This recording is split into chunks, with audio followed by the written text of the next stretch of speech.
Welcome everyone. I'm just going to give you another minute or so on our first task before we get started.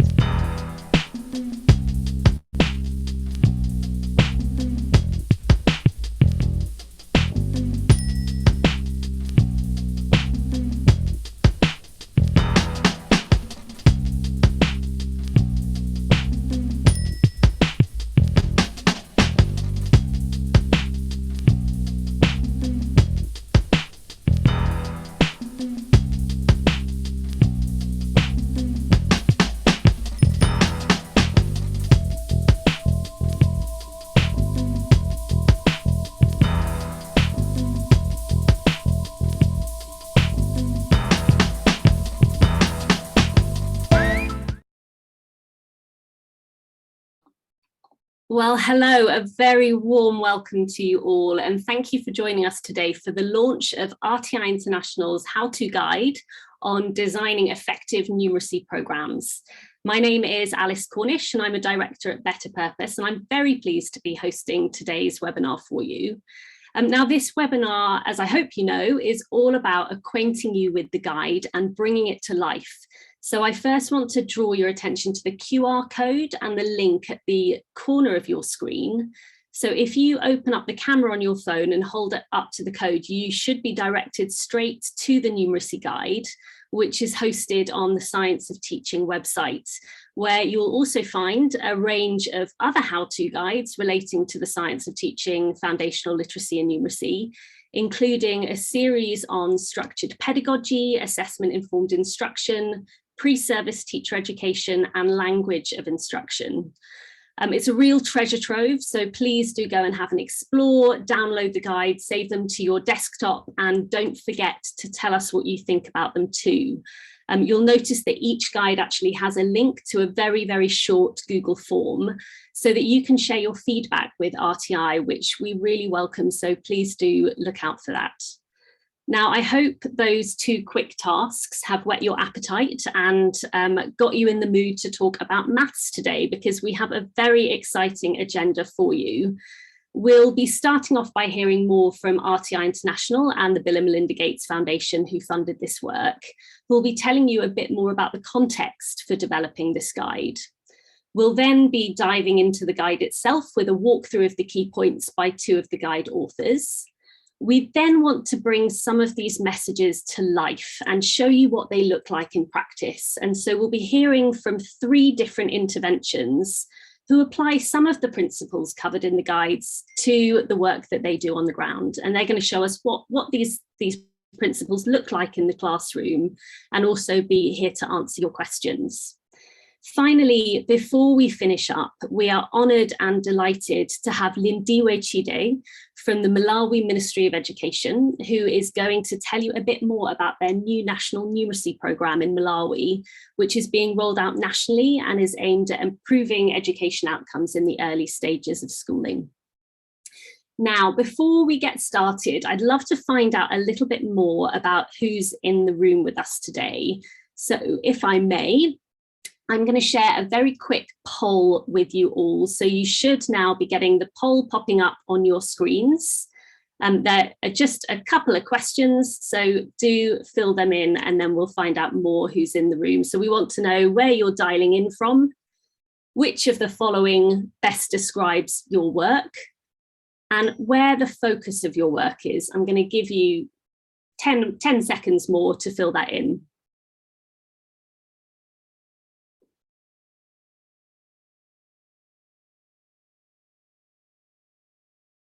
We're getting there, getting some good responses, nearly at 50%, so I'll give it a little bit more.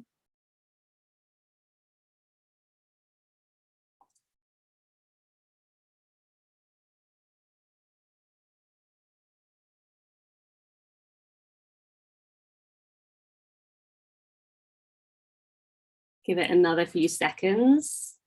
Right, okay. Right, okay, so lots of people dialing in today from Europe and North America, quite a few from Asia and sub-Saharan Africa. We're very, very pleased for you joining on your Saturday night. It's an excellent choice. We will make it worth your while.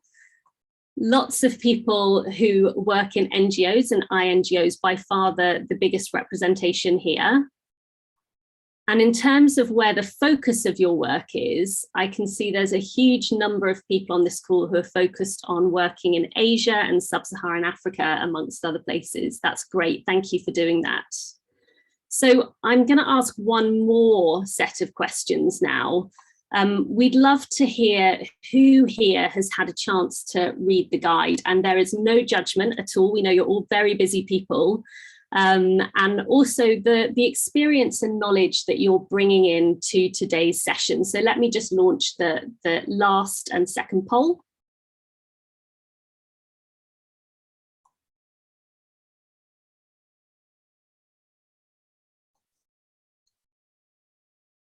See the responses coming in. Thank you very much.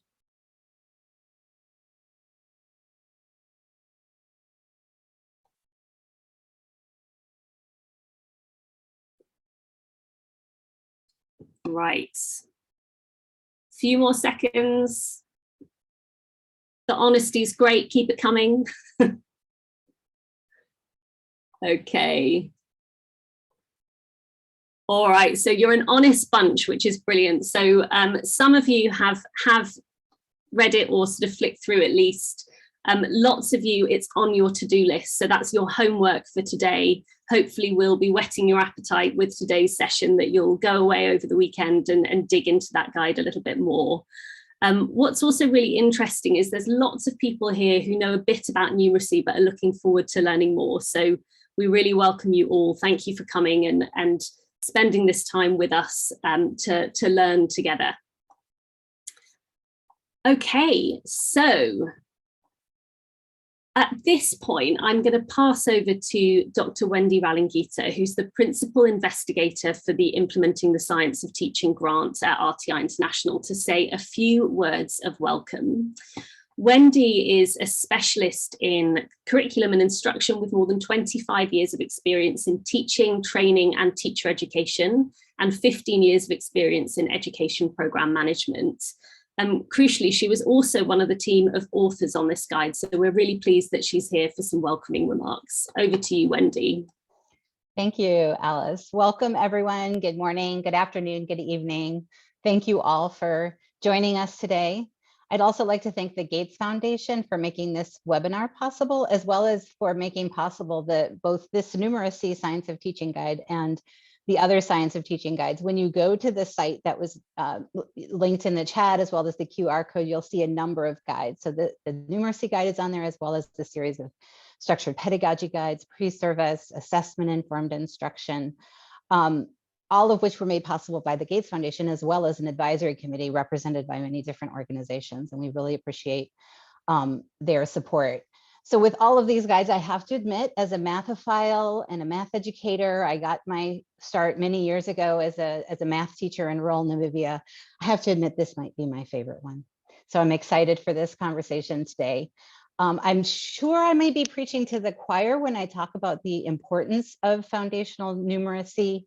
At the beginning of the guide, we talk a little bit about some of the data that shows the importance of foundational numeracy, not just for higher level math skills, but more broadly educational outcomes. We also know globally many governments and institutions are really interested in investing in supporting in science and technology and 21st century skills like complex problem solving, all of which start with a strong foundation in numeracy. And just from a more informal sense, I remember years ago, I was working on a non-formal education program in the US. And one of the activities we did with our students was they kept a kind of math journal for 2 days, and just regular activities going about their day. They would note down when they used math. And at the end of the 2 days, we got back together and discussed, reflected, and many of the students were really surprised how much they used math, from shopping to cooking, to keeping track of a schedule, to watching a basketball game and keeping score, and some things they didn't even really think of as math that they were doing, and help them to realize how important it is to have those foundational numeracy skills. So it's really great to see some increased investments in and support for looking at foundational numeracy in low and middle income country contexts. Many of us have been sort of lobbying and advocating for more support for math for the last 15 years or so. So it's good to see this investment and hope it's a sign of continuing investment and support in math. Because over the last decade or so, there has been more support for reading. We've seen a lot more reading research on reading in low and middle income country context, particularly when we're talking about programs at scale and how to improve reading at scale. We haven't seen as much in math yet, though hopefully with this new intention that will increase. But there is information out there, and that's what we looked at to collect for this guide. So some of the things we can learn from the reading research. There's also, research from high income country contexts, which can be applicable, and we can learn from that, as well as a number of small programs that have been working in different places around the world to improve instruction in math, and some of which also include research and evaluation components, but some of them are newer or smaller, but it's a really good sign for what may be coming in the future. And some of those small programs are going to be presenting to us today.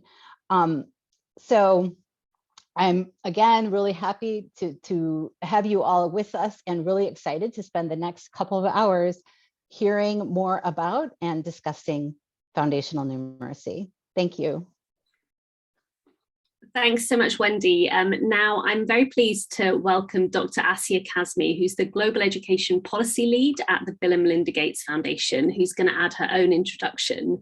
Now, Assia has a master's in applied maths and a doctorate in teaching and learning maths, but most importantly is a proud former maths teacher. So I'm very pleased to pass over to Assia. Thanks a lot, Alice. I think what Wendi has said is covered it beautifully. I am a mathematics teacher, but more precisely, I'm a teacher of secondary mathematics. I am not an early grade mathematics teacher. And I remember as a secondary school teacher asking, what do you mean children don't understand what 5 is? And so the specialist body of knowledge that is required to get children to understand number, to understand early grade numeracy, we need to call it out. I was a good teacher, a good secondary school teacher. I have an offset certificate to somewhere in my files to prove it. And that's something you shouldn't admit to, having an offset certificate for that. But the point I want to make is when I am outside my specialist area of expertise and I'm going to early grade teaching, I need more advice, I need more guidance, and I need some support to be able to teach in the early grades. So we have to, as a profession, be more mindful about the subject-specific knowledge that's required and the pedagogical content knowledge of how to teach numeracy is required. Secondly, we need to make sure that this body of knowledge of the science of teaching mathematics, the science of learning mathematics, is made easy for teachers to take up, not theoretical, but very practical sense, and easy for the average teacher to take up. So I'm going to be a little bit brave today. I'm going to try and do a mini maths lesson, and I'm going to consider this a very safe environment where you are going to work with me, be patient with me, and give feedback. So I think we can't be talking about numeracy and mathematics without actually doing some maths. So our lesson objective for this 10-minute session is to use a 100 board to add 2-digit numbers. And before we do that, there are some prerequisite knowledge that we require. So one of your tasks in the beginning when you entered this room was to make 10. So in the chat, can you please type, how do you make 10? Anything that you can think of making 10.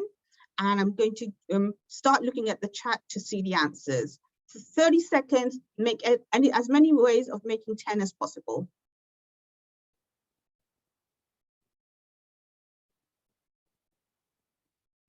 Nice to see a negative number there. Oh, 4.5 plus 5.5. Oh, like that. Can we do some fractions?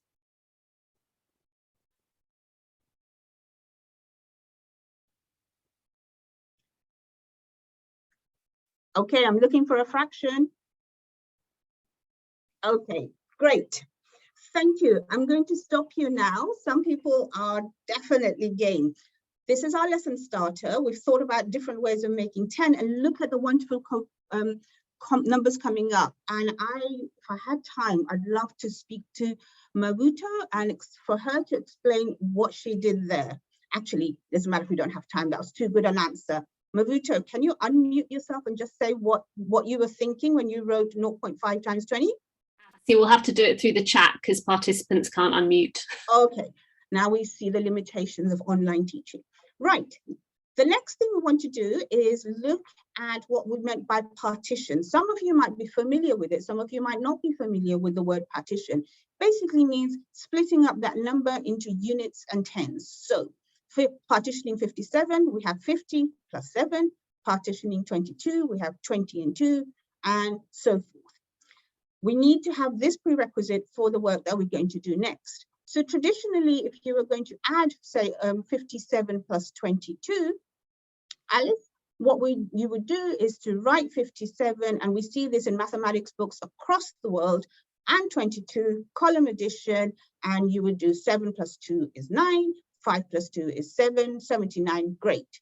If we mix it up a little bit more, many of you will, all of you are familiar with this. If we're doing 57 plus 39, the next question, Alice, will have 57 and 39. We would do 7 plus 9 is 16, write the 6, carry the 1, and then 5 and 7, etc. And children will make mistakes in where they write the carry and where do they add the carry, etc. But what I wanted to do was look a little bit more about how do we make it easier. We know across South Asia and Sub-Saharan Africa, very few children are getting to be adding 2-digit numbers. Next slide shows you the ubiquitous 100 square. This is from a photo of a book in one of the countries I visited. They write 100 squares, but they don't do anything with it. So we're going to do something with it. We're going to practice counting in tens first. So if you start at 10 circled over there, we've got 10. And if we had time, we'd all chant together 20, 30, 40, 50, 60, 70, 80. If we started with 24, we'd do 24, 34, 44, 54, 64, etc. And if I was on live, I would circle the numbers, and then we would do, starting with 38 there, so 48, 58, 68, 78. So we're getting a sense of how do you count on in tens. Imagine we did that last lesson and we all know how to count on in tens. Let's go back to our addition numbers. So on the next slide, we have this question, 57 plus 22. Let's partition the second number. We have this 57 plus 20 plus 2. Let's partition 20 further, 57 plus 10 plus 10 plus 2. Now, I know I'm going very fast because I've only got 5 more minutes left, but in a lesson, we would practice this. Now, let's look at the number board and how we can do this using the number board. So if, Alice, you click again, 57, let's go down 67, let's go down 77, and then let's go across 2 units, 78, 79. So now we know 57 plus 22 is 79. How many people have seen this method used? Do say in the chat.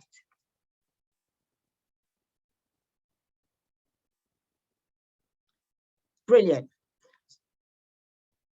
So I am going to do one other example before I'm going to hand it over to you, because most of you do know this. Right, so let's try again for those who are not familiar with this method. We're now going to do 57 plus 34. Alice, if you click on the, so that we see the number board, let's do 57, 67, 77, 87. Let's go across for 88, 89, 90, and 91. So children are using this board to get a sense of number, to get a sense of adding on in tens and adding on in units. And what happens is they visualize, when the number board's not there, they can visualize it, and it's helping them to develop fluency in 2-digit addition. Because so many of you are familiar with this, I'm not going to practice another one, and we're going to jump to you do exercise. So Alice, if you can click through the next slide and to the next one.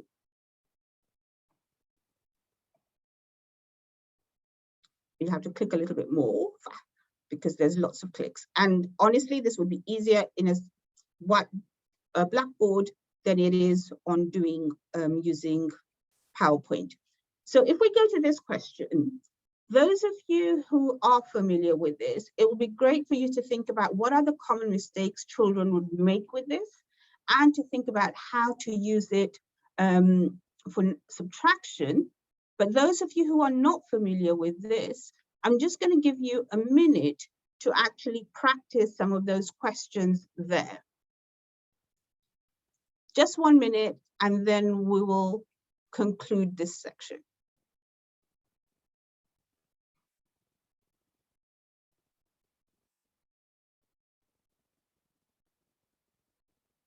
And please, in the chat, do type your reflections on how you think this could work.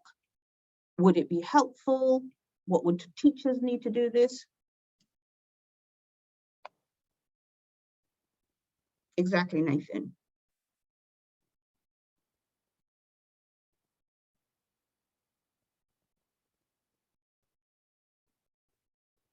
Agreed, Autumn. That's the classic mistake, that they count one more, one less.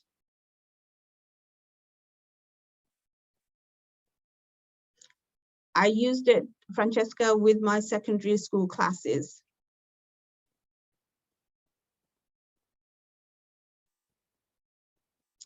Okay, so on the next slide.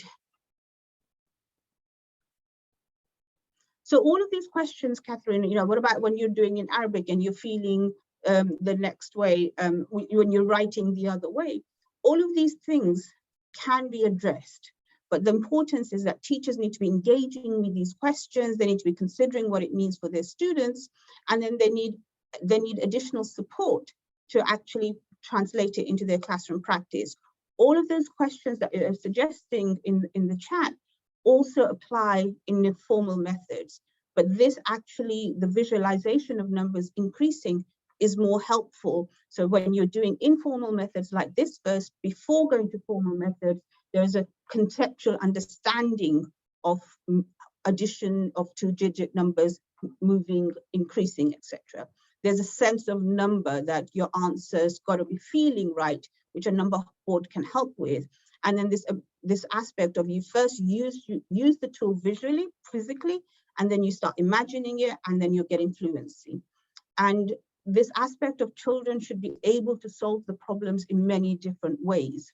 And what's important for mental arithmetic and mental fluency in mathematics, and then using that fluency to go more further in higher mathematics.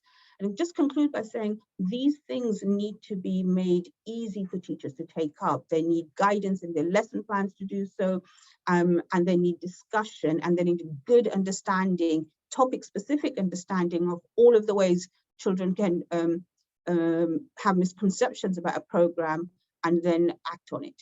So hopefully you had a little bit of fun and enjoyed that exercise. I'm going to hand over to Alice to continue with the rest of the program. Thank you. Thanks so much, Asia. Right, I hope that really got everyone warmed up for a conversation about maths. It certainly did me, it took me back.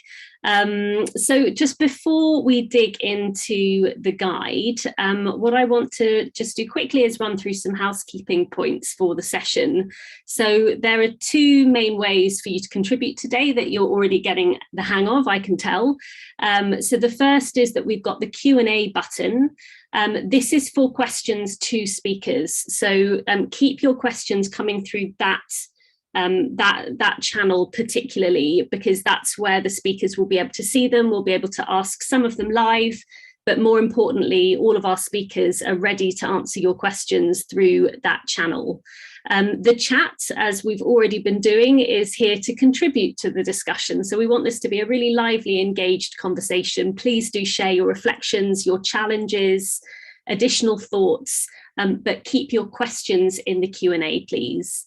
And then finally, just to say that this session is being recorded, and a copy of the recording will be available afterwards.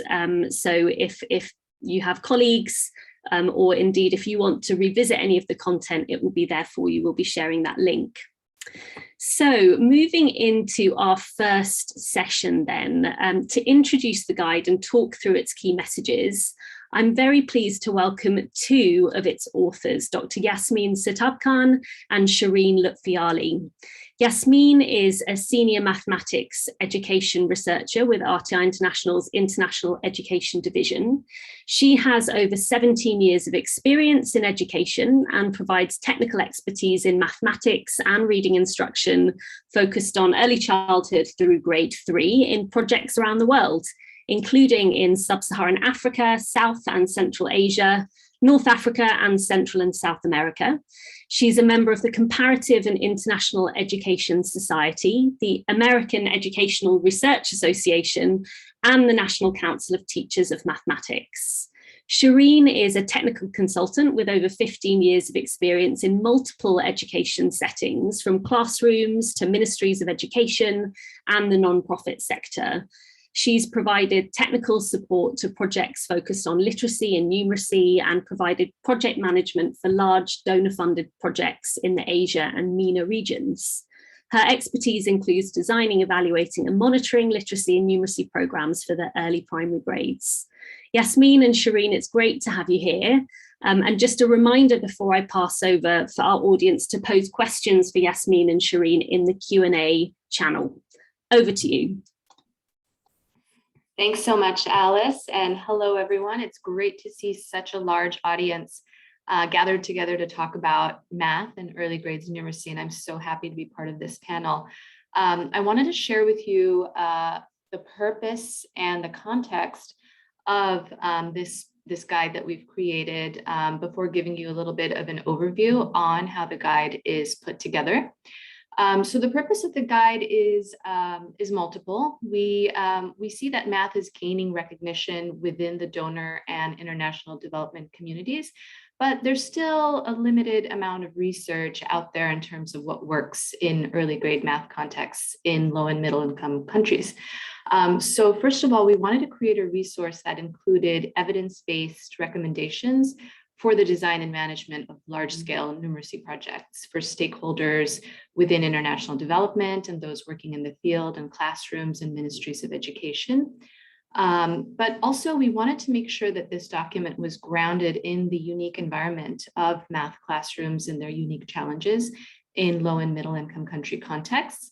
So in addition to incorporating recommendations of what works in high income contexts, the guide also includes solutions and recommendations to some challenges that low resource contexts face. And then finally, because the data on math is limited, we've identified areas where we think more research is needed in early math. And we hope that our target audiences, especially those that are working in the local ministries of education and inside classrooms, will also be able to contribute to this discussion by sharing what works in their context and what still needs some further investigation. So before we talk about how the guide is actually built, we wanted to talk a little bit about the context of low and middle income countries. So numeracy has received little attention in discussions around school quality in the early grades, even though there is evidence that strong early math skills not only predict later academic achievement, but they also impact literacy skills.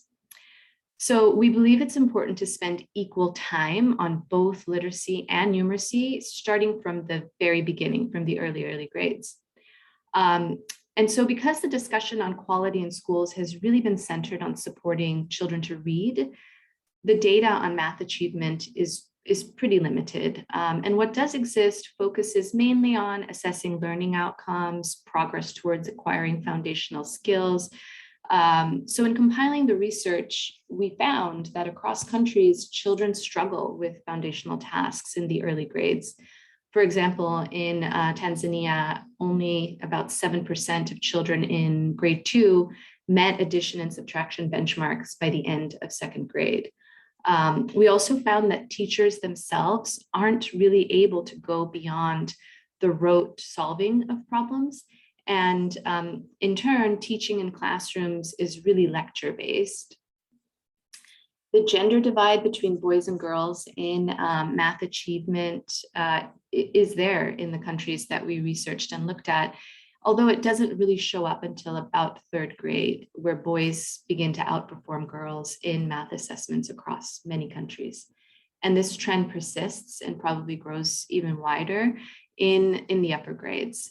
So for example, Pratham's report from 2018, the ACER report, boys and girls aged 14 to 16 in basic division, boys were outperforming the girls.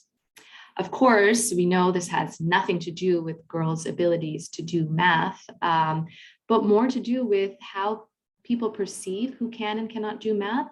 Teachers, family members, they often have lower expectations for girls.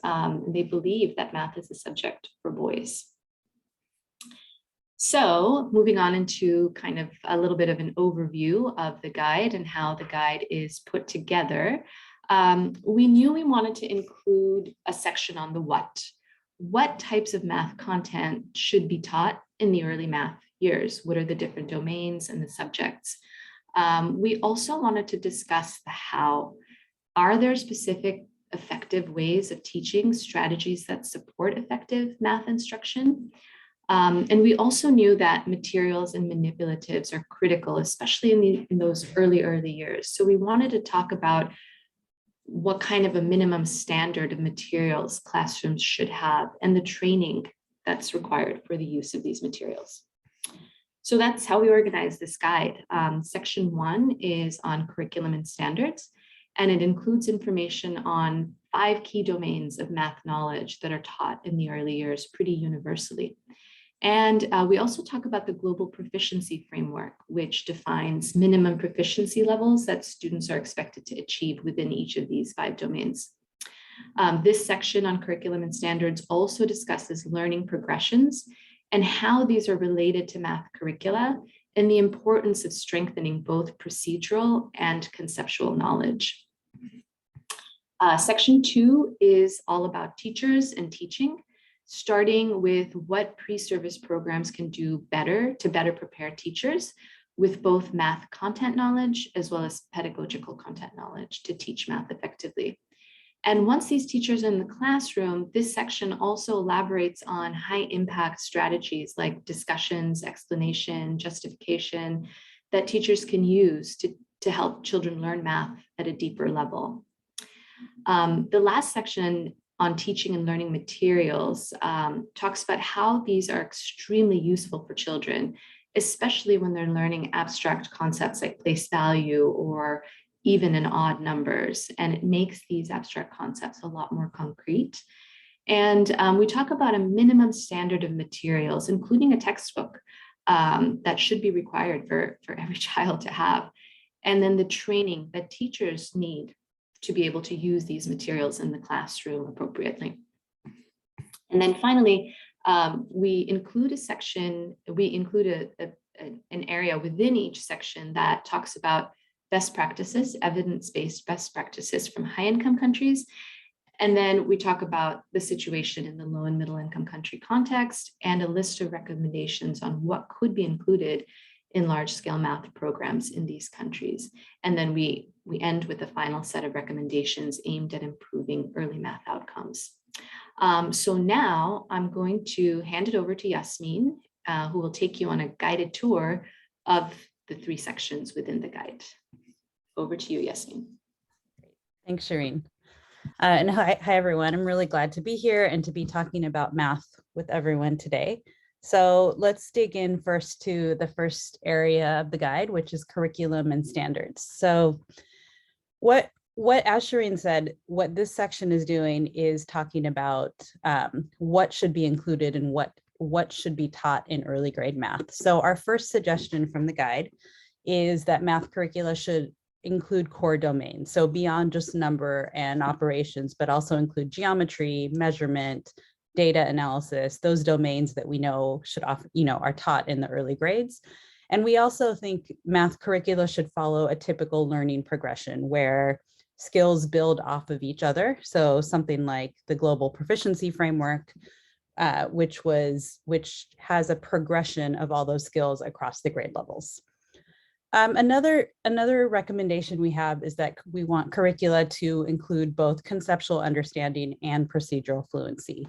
And we'll talk a little bit more about those concepts later, but one way to help children develop conceptual understanding and procedural fluency is process skills. So if we zoom into this graphic, and you can find a lot more detail on this graphic in the guide, but I'll just cover quickly the communicating mathematical ideas. If we can zoom into that one, thank you. So this is one of those process skills, and really what this process skill is saying is that mathematics is not about the correct answer, right? We're not trying to just get to what is the answer, 29 plus 11, just say the answer, but we really want children to be able to communicate about it, to be able to say, how can I solve this problem in a different way? How can I explain the problem? And this also includes reasoning with incorrect responses. That's a really big source of developing mathematical ideas in children, is to give them an incorrect response and ask them to reason through it. So if we can zoom back to the next one. Thanks, Alice. Our next suggestion is about a spiral curricula. So there's a lot of different meanings about spiral curriculas, but what we mean here is we want children to be able to revisit understandings and revisit concepts throughout the year. So for example, the way many of us might have learned is where, in grade 1, you had a geometry unit for 3 weeks, and then you didn't return to anything about geometry until grade 2, where you had another 3 weeks. And then in grade 3, another 3 weeks. And so one thing, what some of the research coming out has shown is that children learn these concepts much better when they're continually revisited and have more opportunities to go further in depth, instead of kind of blocking curricula and doing certain domains at certain times of the year. And then, our last suggestion is really just about curricula.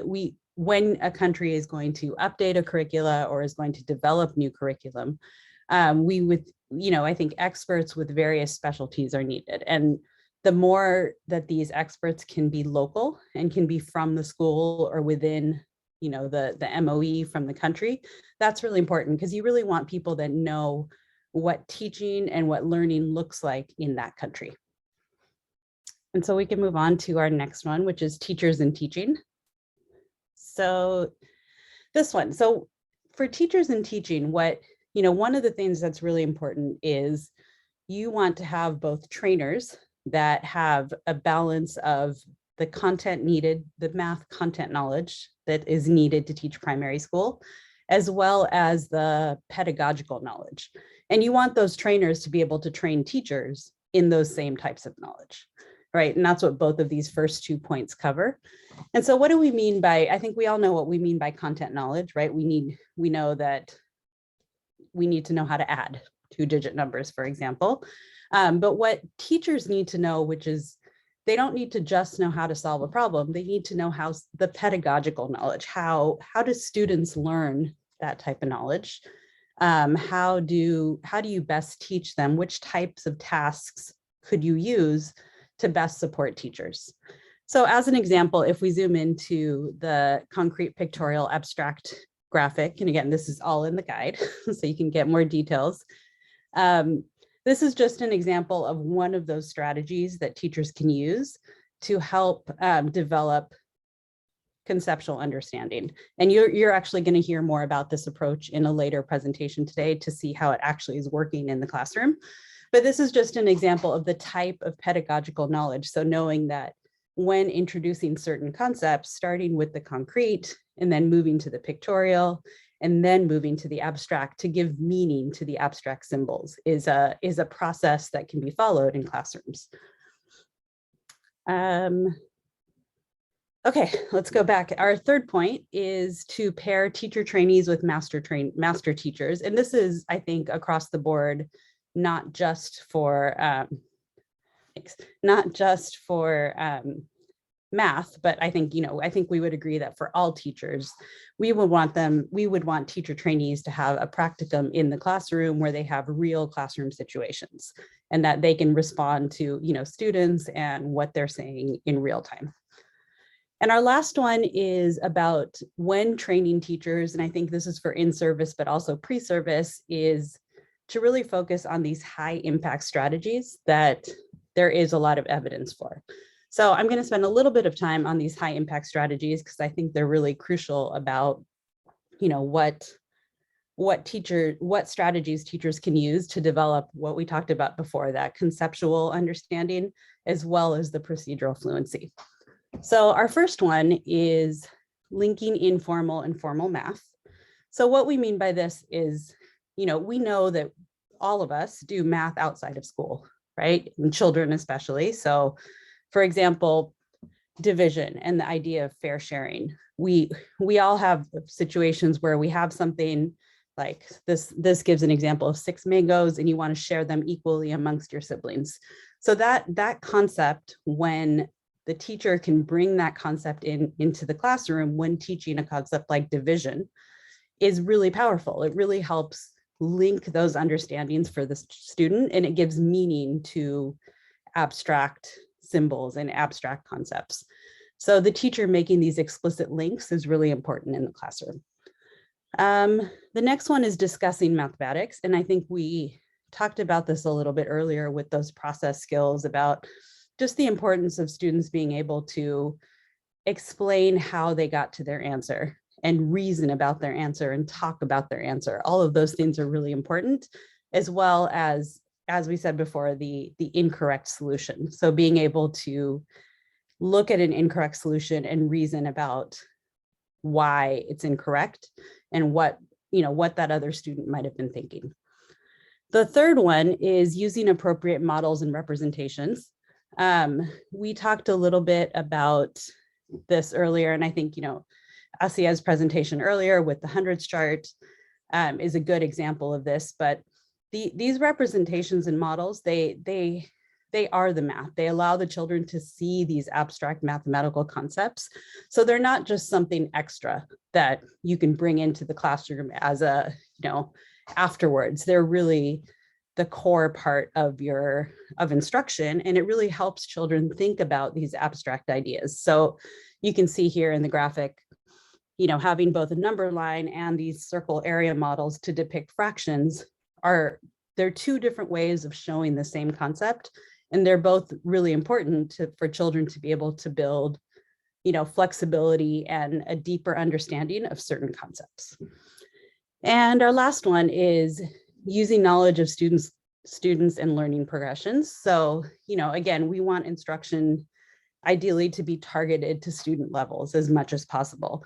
And in order to do that, the teacher needs to be able to understand what a student is doing, maybe see where they're struggling, and then think about what types of instruction are most appropriate for that student. So for example, this problem 28 plus 53, let's say you have a student that thinks the answer is 71 because maybe they're, not clear on the carrying or something. The teacher being able to look at that and say, oh, maybe I need to review place value concepts or go back to something with place value, depending on, where the student is something that we would want teachers to be able to have. So we can go back. And one thing, just a note on all of these strategies, and I think some of you might be mentioning this, is that they're really difficult to do. You can't do a 5-day training and expect all of your teachers to be able to do all these strategies perfectly.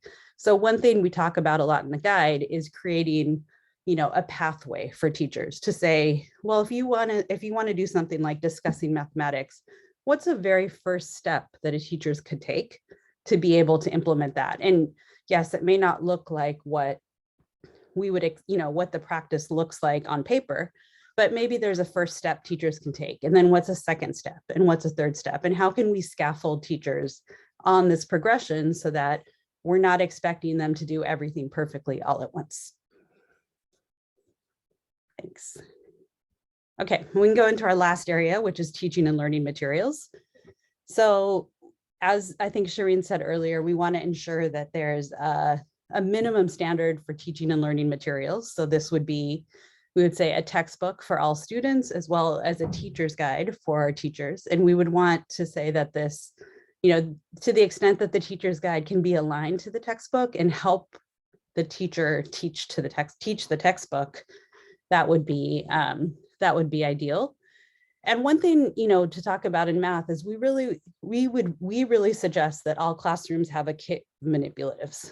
And so if we zoom into the hundreds chart, I think we're familiar with this now. Asia has showed us, how this can be used and how powerful of a tool it can be for helping children develop understandings. But, imagine if you're in a classroom and there are 60 students and the teacher has a little tiny hundreds chart at the front of the classroom. Is that enough for students to be able to develop, to use it in a way that will support their own learning? So what we would recommend is that something like the hundreds chart is really, it could be part of a textbook. It could be a separate handout, but something that you're not expecting a teacher to create. You're not expecting a teacher to create, 60 hundreds charts for all the students in their classroom, but to have something where students have access to the materials. And if we zoom into the pictures below, when we're suggesting manipulatives, they don't need to be these expensive plastic or wooden manipulatives that all look perfect. These are just examples, like we've used bottle caps before, clay blocks or clay, shapes, or I think those look like bamboo sticks to help with understanding place value and tens and ones. So I think thinking about what are some low cost, locally available materials that we can provide to teachers, that we don't tell teachers to go, source on their own. Maybe the parents help provide it in some ways, but really that it's part of the kit. It's part of that minimum package for students. And to start, one last point on that too is that, sorry, Alice, is that I think we all know this, but we don't want to just give kits of manipulatives and materials, but we want to make sure that teachers have training and modeling and practice on how to use these materials, so that materials are, integrated into what teachers are doing in the classroom. And now I'm going to hand it over back to Shireen for our conclusion.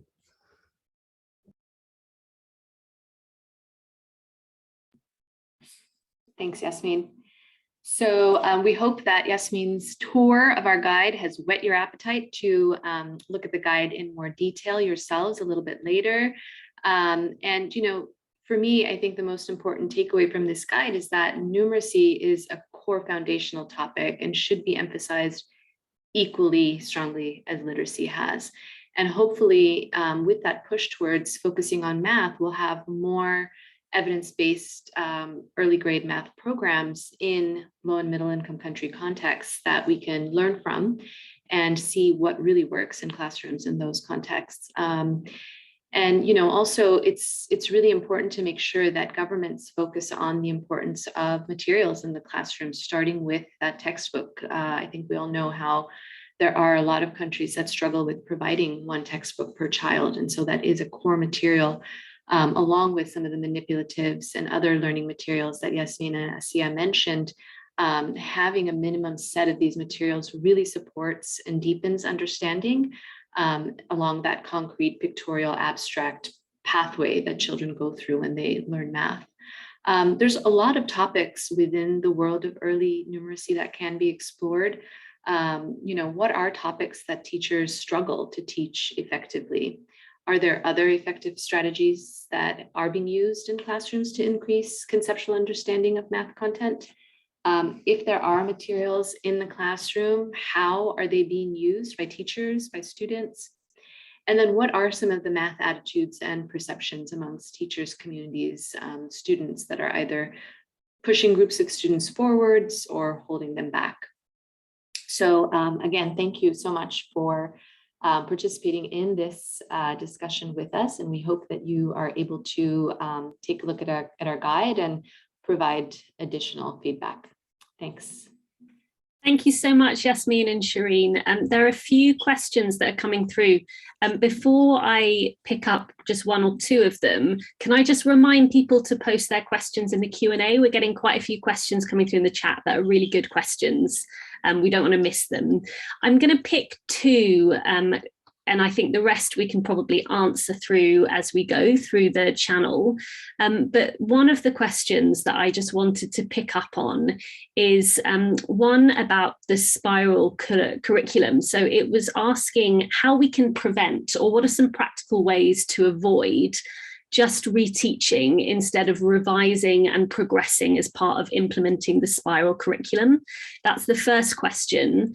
The second one that I wanted to just pull out is a reflection and a question that came through the chat. It was about maths not being about just the correct answer is actually a really new and challenging concept for many cultures. And the person who asked that question was interested in if this guide has been paired with a teacher training program, or how it might be paired with a teacher training program. So there's two questions. Yasmin and Shireen, I don't know whether you want to take one each.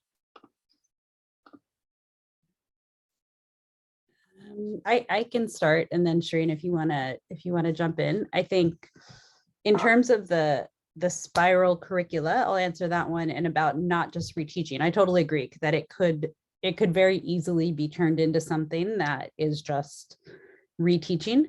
Most of the work I've seen done on spiral curricula, it's really not at the teacher level. It's a lot for teachers to be able to develop an entire spiral curricula and keep in mind, you have to keep in mind what was being taught the grade before and the grade after, and know a lot about, the whole entire progression.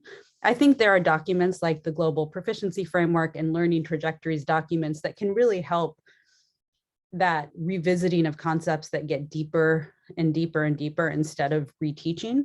So I think relying on documents like that, and also having kind of, like you could think of it as a pacing plan or a scope and sequence or some kind of master document that supports teachers with that doesn't expect teachers on their own to plan a spiral curricula, but teachers are given support in terms of what to teach and how to go deeper each time. Yeah, and I can comment on the question regarding training or teacher training programs. I think that's absolutely at the crux of all of this, right? How do we support teachers to not only teach this content, but to understand and know that content themselves well enough in order to see that a student has made a mistake and call out that mistake and use that as a teaching moment.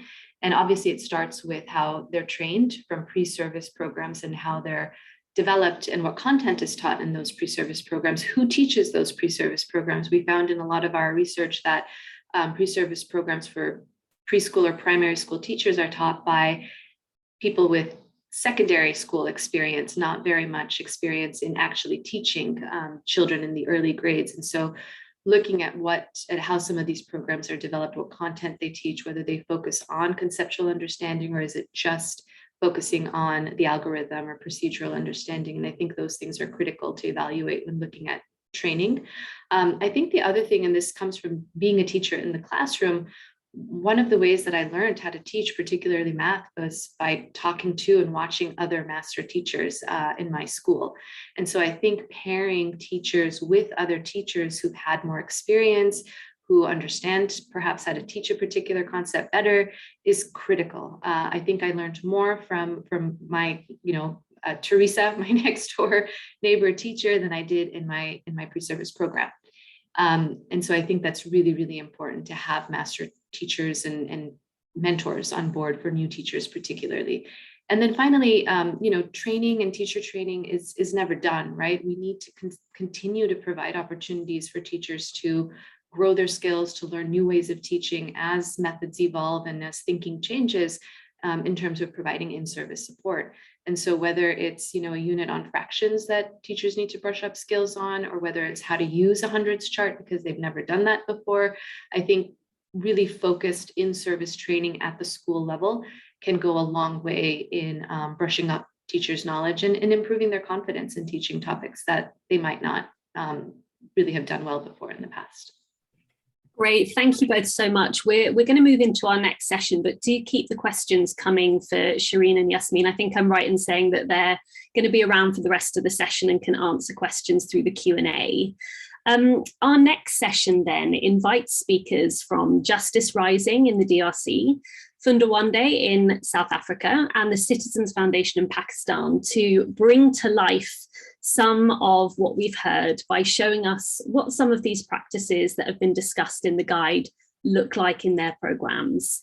And to introduce our speakers and to lead this session, I'm pleased to pass back to Dr. Wendi Ralaingita. Thank you so much, Alice, and thank you, Yasmin and Shireen, for taking us through the guide. Now, it'll be exciting to hear from some of these presenters who are going to talk about some of these things in action.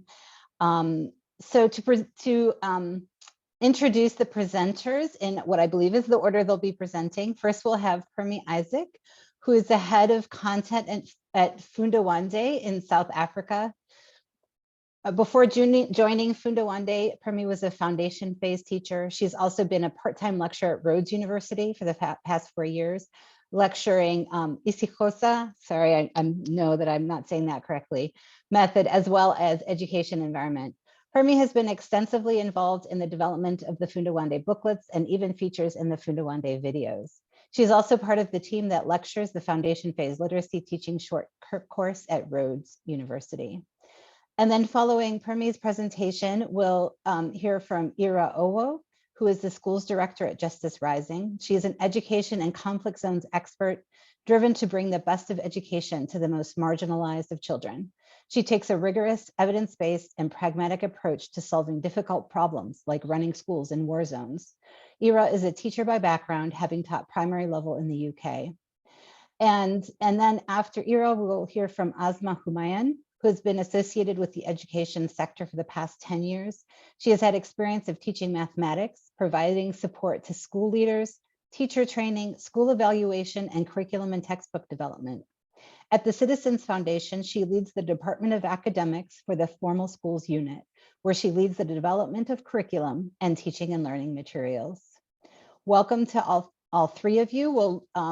I believe Alice will show us the presentations, and then after that, we'll have some questions and answers. Please put questions in the Q&A so we can bring them up to the presenters after the presentations.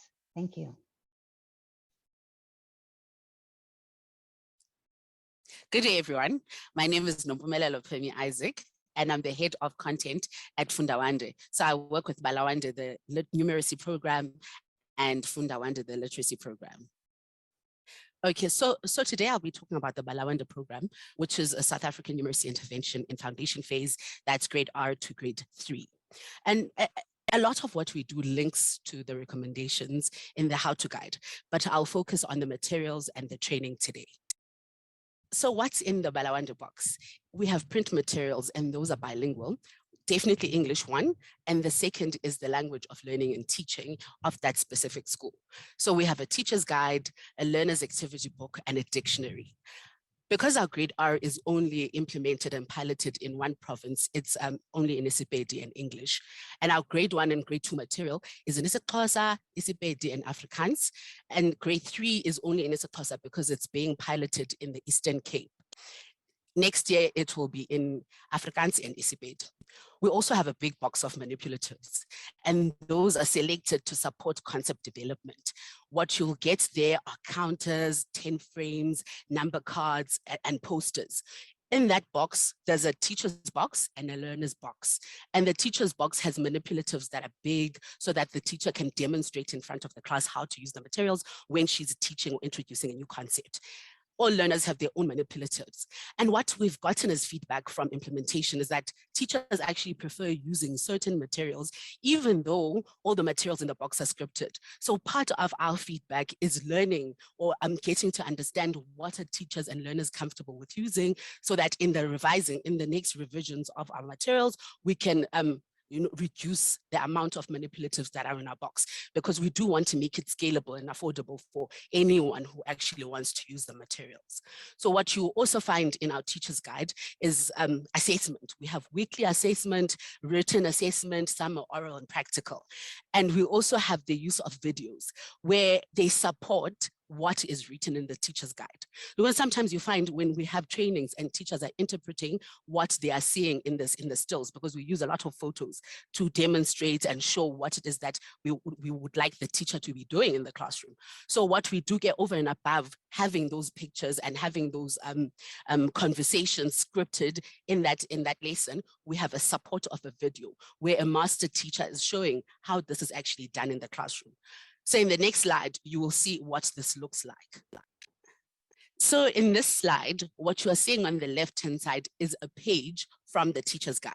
And it's a lesson on comparing lengths, and it's term 2, week 7, a concept development lesson. So a teacher will read this and understand what she's supposed to be doing for that day. And there will be a QR code. The QR code is there. So if she wants to get further support, she can click on it and it takes her straight to the video. So this is the video that she would see if she were to click on the QR code.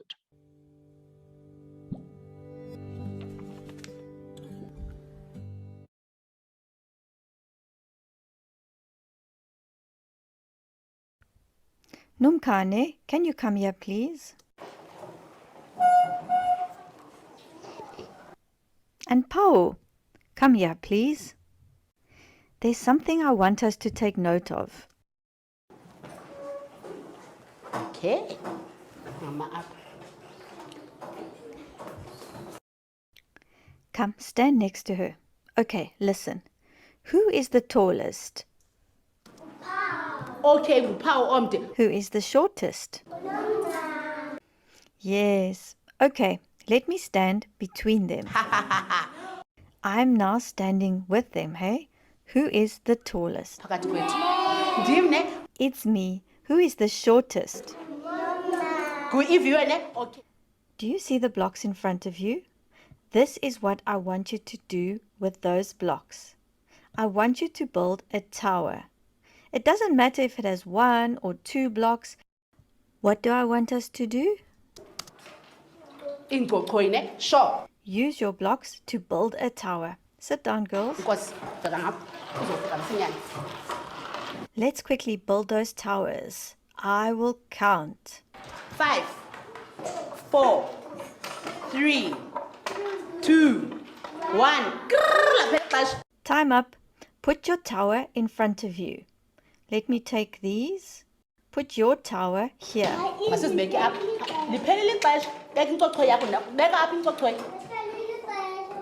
Okay, Let's compare the towers now. Which is the shortest tower? Okay. Why do you say there are 2? They are small, right? Which is the tallest tower? Okay, all right. Look, do we have any equal towers? Yes, here are equal towers. Okay, let's see what this group has. Put your towers here so we can see them. Okay. Which is the shortest tower here? And which is the tallest? Okay, very good. Okay, group.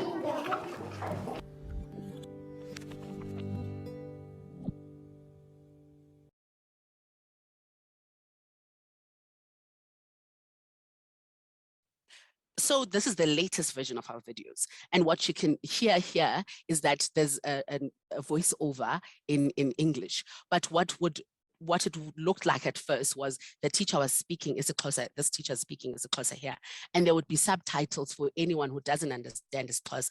So the feedback we got from the teachers, they said, no, we cannot be reading subtitles and concentrating on the engagement that's happening in the classroom with the learners and the teacher. So please, can you do a voiceover in our language so that we're hearing it, but at the same time, we're connecting with what's happening in the video.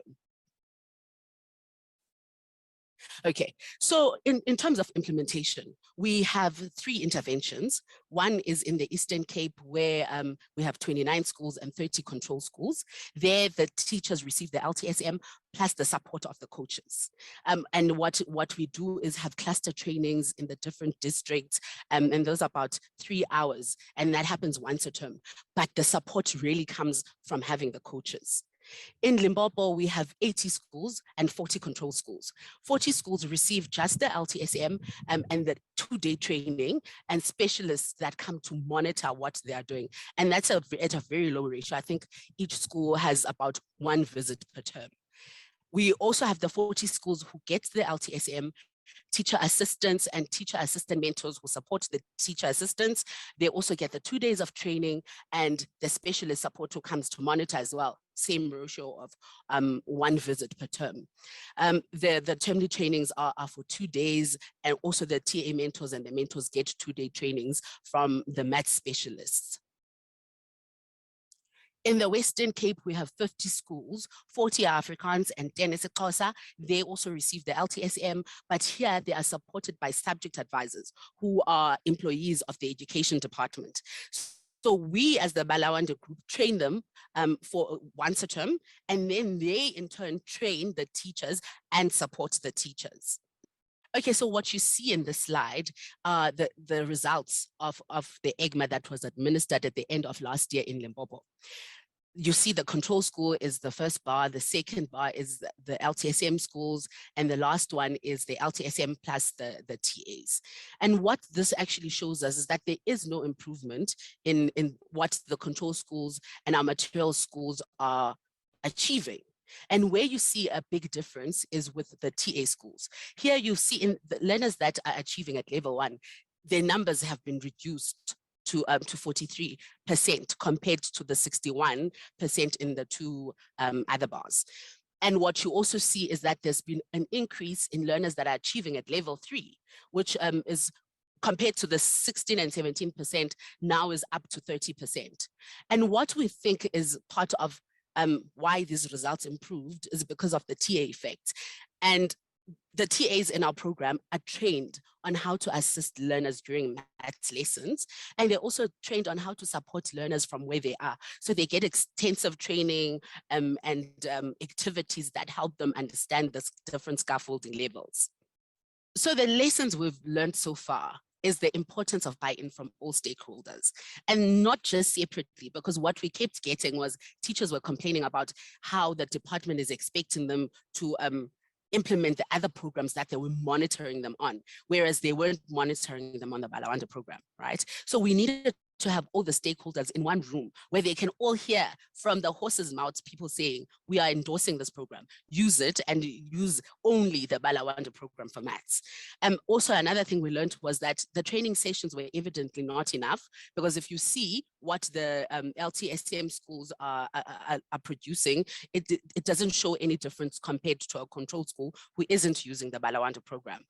We learned that learners and teachers enjoy using the learner's activity book, and they enjoy the manipulatives, and that, you know, implementation is largely dependent on how well the school is functioning as a whole, and also on the teacher's attitude and buy-in to the program. We also had to rethink our training approach. I think the first year was really focused on how to navigate the teacher's guide and to understand what you need to do and how you need to use the manipulatives. And also a very big part is how to distribute it, because there are many learners, like 49 learners in the classroom. And if you want them to use material, what is the most effective way of having this material being ready for use, collecting it back without losing anything? So I think this year, our biggest focus is piloting the Thinking Maths program, where we go deeper in terms of understanding content for the teachers and how to actually teach it. Yes, thank you. I'll give over to people to ask questions at this stage.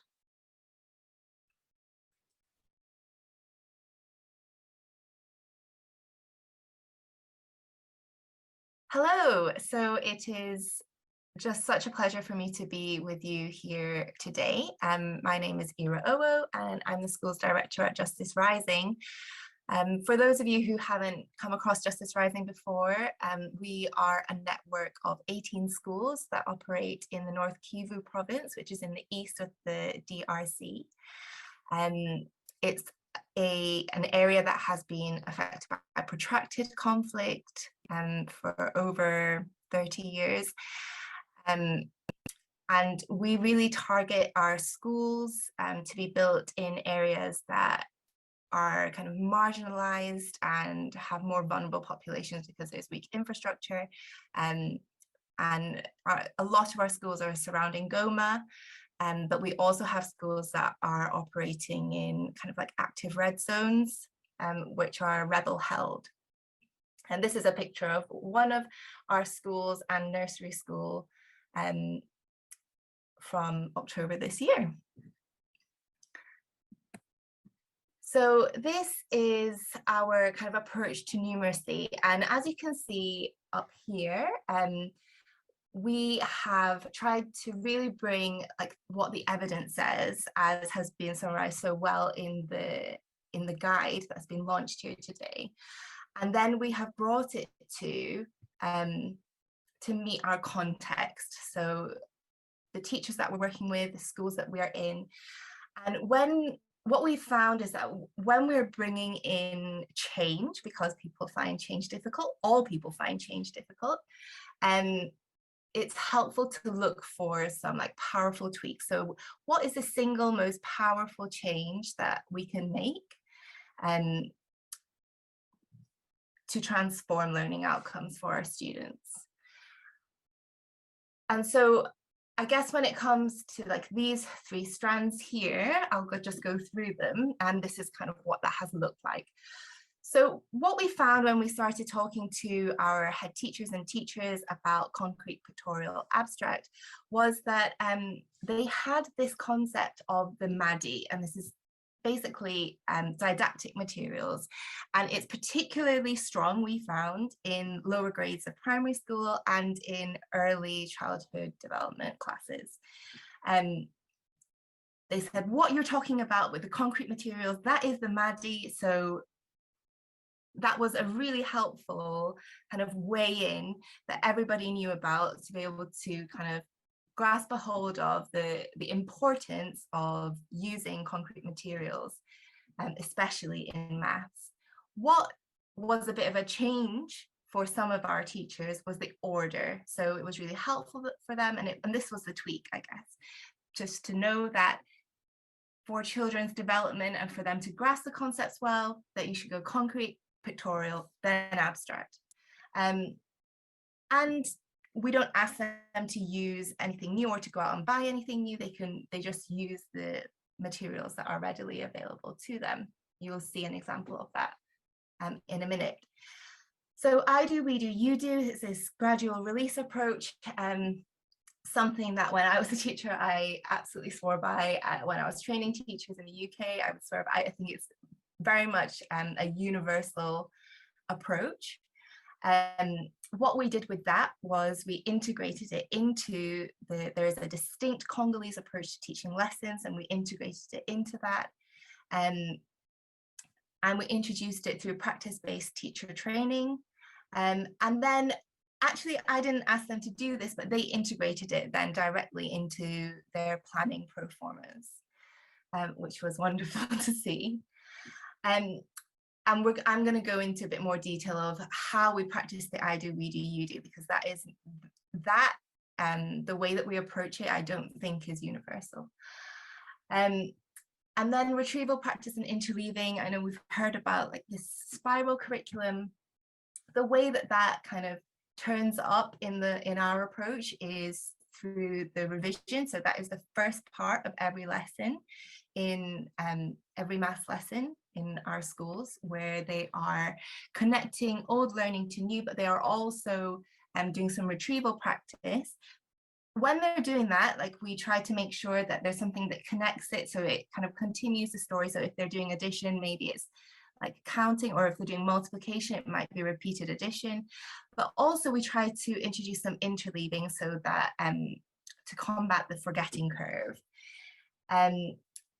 Also very helpfully for us, every Saturday, our children sit tests that kind of review the week. So that's a really great opportunity for retrieval practice and interleaving. That was already happening before we didn't have to change anything for that to happen. And then we have these morning studies, and this is where children come to school early, and teachers have kind of marked their work from the day before, and they can work with them on things that they might have struggled with and do a bit of remedial teaching. So let's have a look at what this looks like in practice. Welcome to one of our classrooms. This is a second grade classroom where they are learning subtraction, and we are in the I do part of the lesson. The I do part of the lesson, it comes under the third part of a Congolese lesson. So the Congolese lesson structure traditionally has 5 parts, and I talked earlier about how we've integrated in I do, we do, you do. And so the I do integrates kind of perfectly into the third part of the lesson, where a teacher would traditionally have introduced the new concept, but they would have done it in a slightly different way to how they are doing here with this I do. I also mentioned the MADI, and if you're kind of wondering what that could be, they are the didactic materials, so it's an abbreviation for that in French, the MADI, and they are the concrete materials that a teacher will bring out or bring into school to aid with learning. In maths, that would traditionally be like manipulative materials. So for the CPA approach, is very much the concrete part. So here we have that. We see this concrete part in practice. You will see pictorial and abstract also in this lesson. So to come back to the I do, this is where the teacher works through an example. And this is where it is different, because previously our teachers were more asking questions and trying to encourage children to discover the example, whereas now they're very much demonstrating and explicitly teaching the example. And they go through that step by step, so they break it down into manageable chunks for the children to understand. So here in the first picture, we see the teacher reading the question out, and then they are using the MADI, the rocks, to demonstrate how to do the subtraction. We encourage them to think aloud, so that the students can get an insight into how to think about the problem, and the students are watching and listening. Now, what's really fascinating to me is when we come on to the we do, which would be the fourth part of a traditional Congolese lesson. And this is where the teacher has an opportunity to kind of interrogate student understanding and to find out what they know. It's really an opportunity for teachers to tease out and correct any misconceptions. And our teachers are encouraged to call lower achieving students to the board. And that is not to kind of expose them. It's very much in the we do. It's a team effort where the teacher calls on students collectively to work through a different example. So they have a second demonstration where again they go step by step. So here you see the student is emulating the teacher, reading the question, and then here counting the rocks with these like exaggerated counts. And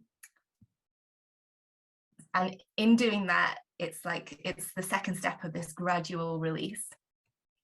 And then here we have the you do. And this is where all students have a go at a third example, and they are attempting the same kind of question. And so you'll see here, I'm not sure if you can see directly on the board, but the teacher has also drawn circles as the kind of picture for the rocks. And then a student, you can see, has kind of copied that method to find out the answer to 10, take away 5. We still have a ways to go. And I think that in this lesson, it would have been even better if all students had access to concrete materials, or if they didn't want everyone to have rocks in the room. If she could have identified the students who were perhaps struggling with it and brought them to a corner or brought them to the front so that they could work it out using the concrete materials. That would be really good. I guess just one last thing to say about the UDO. The teacher circulates and checks. So whilst everyone is having a go, the teacher is, you can see they're on one side of the board here and on another side. So they're looking at different students working out, seeing how they're doing. And it's really an opportunity for teachers to, again, correct misconceptions and give children the best chance at succeeding. But they're encouraged, again, to target the lower achieving students first and to go to them first. So at Justice Rising, we are not yet at a place where you could walk into any maths lesson and you would see this numeracy approach being used by every single teacher. We have, like, this example would be one of the better, probably not the best, but certainly better examples. And we still have some teachers who we haven't managed to support to translate what they can do in a training environment into what they're doing in practice. And we think that that is because change is really difficult, and because teaching is such a dynamic kind of activity, there's so many things that you have to juggle, and teachers always, well, we think that teachers revert to habit, and it's really difficult to change those habits in practice. So we have been thinking and discussing and iterating on how we can support those teachers to translate what they can do in a practice-based teacher training session with their peers, but are not doing in front of the children where it most needs to happen. So we are developing chalkboard guides, and these are I guess a slightly new approach to teacher guides, where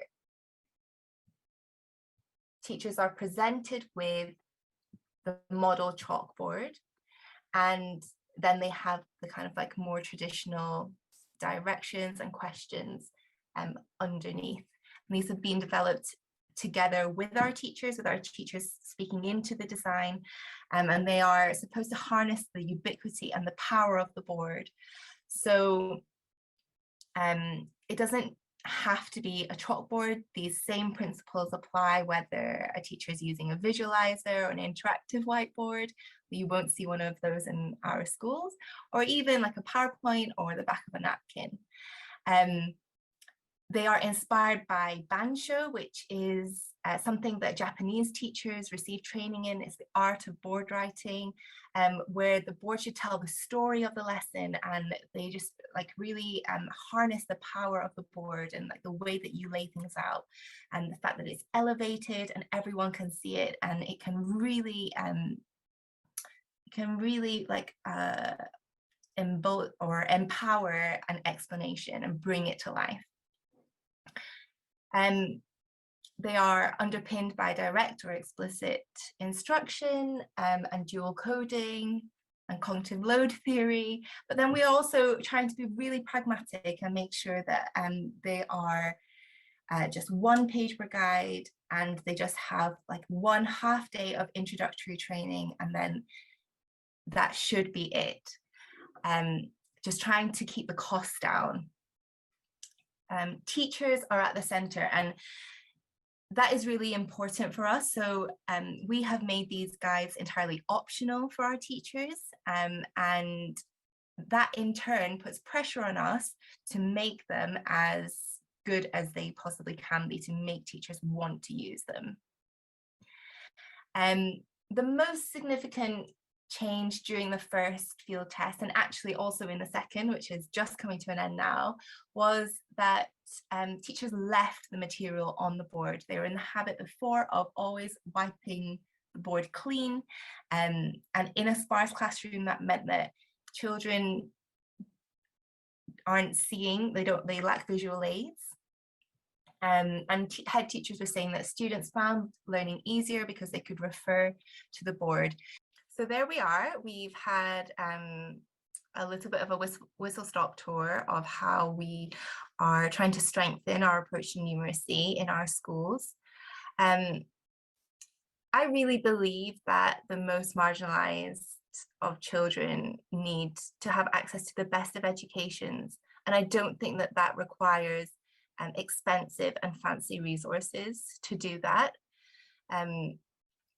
It's so good, therefore, to be in a kind of room together with you all, exploring these like evidence-based approaches to how to teach numeracy well and how to make sure that everyone can achieve foundational numeracy way, way, way before the age of 10, because they can.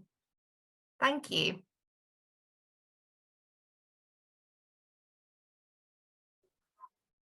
Hello, my name is Azma Humayun. I am from the Citizens Foundation, and today I'm going to be talking about some best practices of numeracy instruction at TCF. First, let me tell you a bit about TCF. TCF are 1833 school units in Pakistan. These school units are purpose-built. They are built in rural and urban-rural communities where access to education is scarce. Numeracy in Pakistan and some information about it.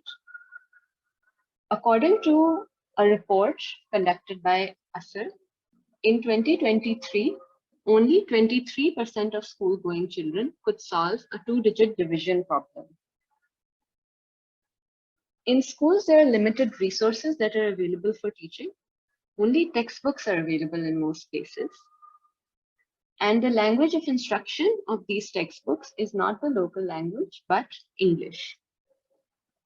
There are certain ineffective teaching practices that happen in the classroom. There is a focus on memorization versus developing conceptual understanding. The material is not relevant to children's daily lives. There is a lack of teacher training programs. And there is a culture of learning for assessments, which reinforces math anxiety.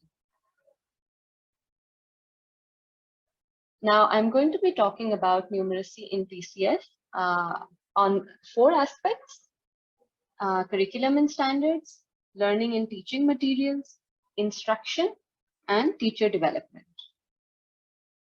First, when we talk about the curriculum framework, it consists of these 5 major domains: number sense and numeration, patterns and algebra, measurement, geometry and spatial sense, and data management and probability, with the 6th domain of reasoning and logical thinking being an overarching domain.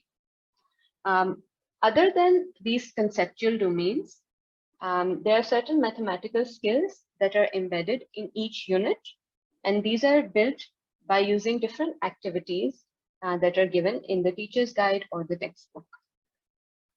Other than that, there is an aspect of metacognition that is embedded in different ways throughout the textbooks. An example is a self-check activity where students reflect on what they have done, how they have performed on certain goals, whether they have mastered them or not, and mark them on a checklist. The language of instruction in most of Pakistan for mathematics is English.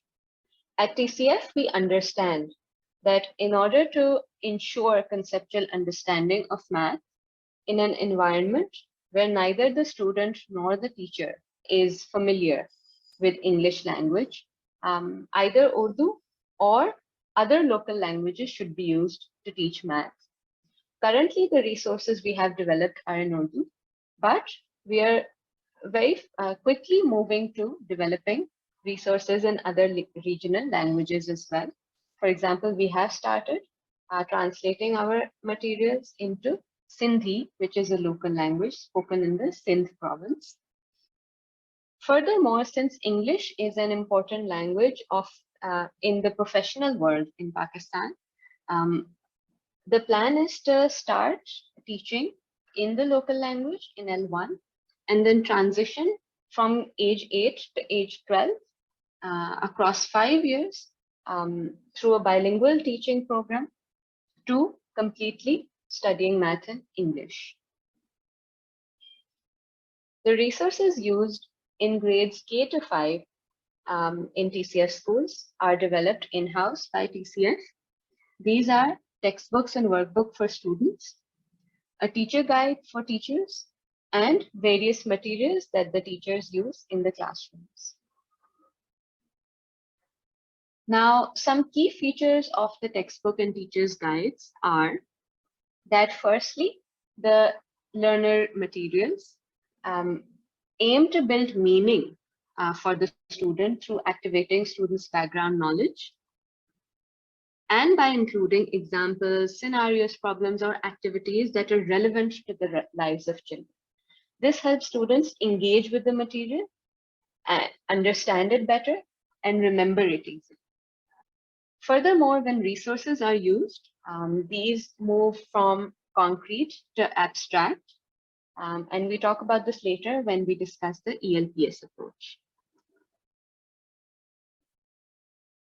In addition to this, reinforcement is done in the curriculum through concept check questions and by revisiting concepts throughout the year.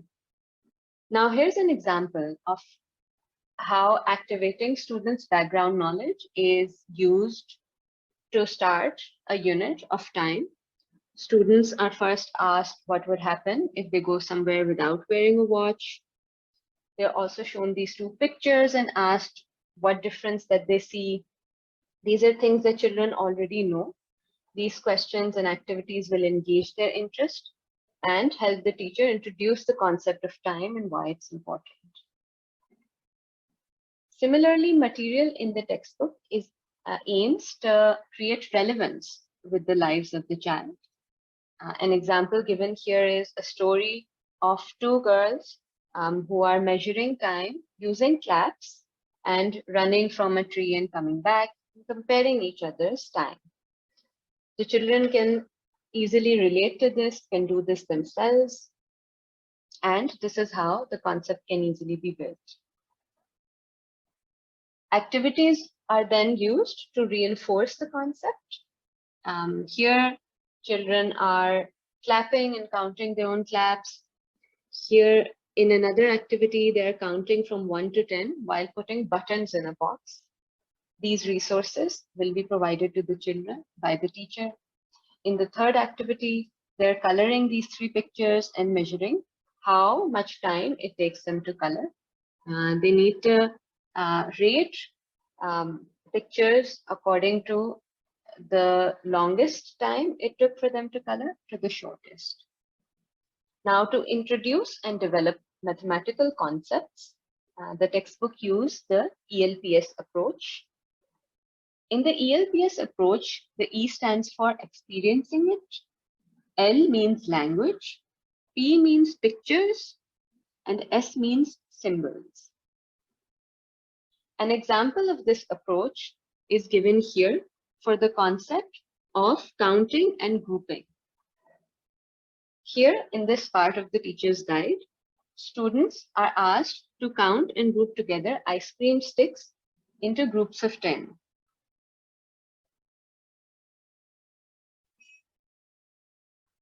After that, they're introduced to the mathematical language of the concept, meaning the words tens and ones.